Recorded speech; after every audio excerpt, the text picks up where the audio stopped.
Your voice can be heard around the world. Think about it, a blog, a video, these things can touch the lives of people in parts of the world that you have never set foot. Yeah, everyone's voice can be heard around the world, so we don't know who to listen to anymore. When everybody is an expert, nobody's an authority.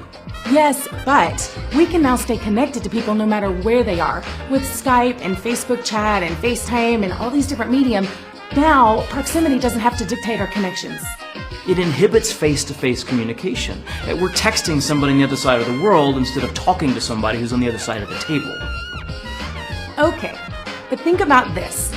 Now, through the power of technology, you can connect with other people who like the things that you like, or maybe who are struggling with the things that you're struggling with.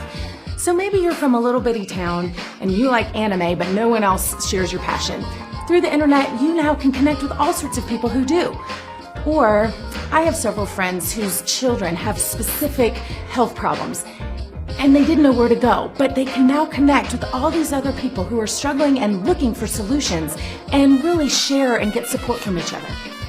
We're cutting ourselves off from other perspectives that would challenge us and make us grow.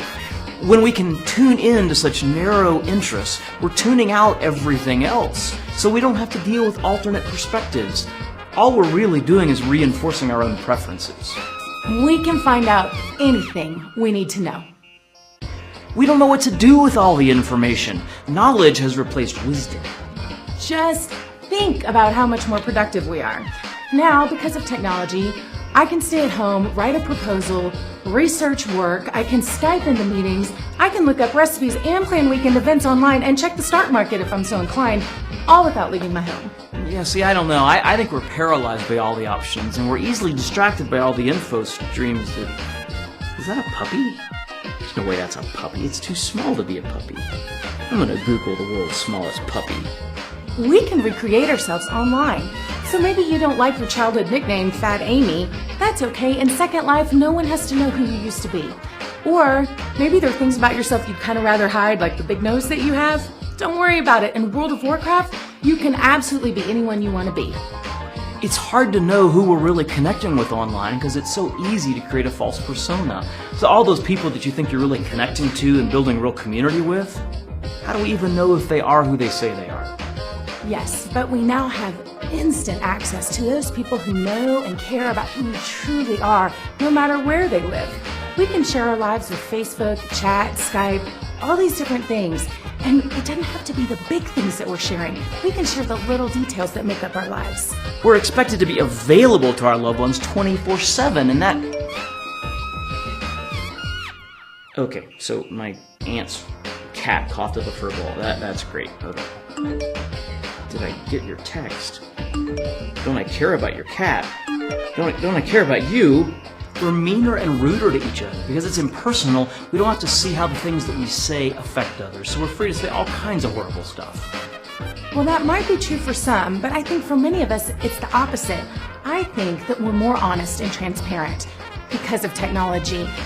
You see, it's easier to communicate difficult things when we're not in an uncomfortable face-to-face situation. Not only that, but because it's easier to communicate, we're communicating a lot more often through text and Facebook, and more communication means less miscommunication. But the implications of tone and humor are often lost in digital communication, which creates misunderstanding. Just think about how much more active we are because of technology. I mean, with exercise apps and hiking apps and geocaching apps, there's things to tell you what to go and see and do in new places. There's all sorts of things to help you get out and explore the world and keep you accountable when you do it. No, it makes us more sedentary. I can go days without ever going outside. Geocaching? I use Google Earth to check out that geocaching location. Roman Colosseum? I can get a better view of that on Google 360 and without the crowds.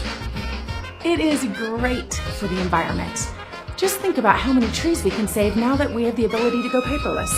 It's terrible for the environment. Do you know how much electricity we have to generate to keep all our devices charged? Plus, what about all the toxic metals and plastics that go into the landfills when we throw all our old tech away? It creates jobs. It eliminates jobs. It simplifies our lives.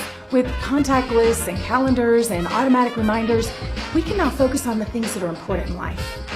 it complicates our lives. With so many info streams and devices clamoring for our attention, we don't know what to focus on anymore.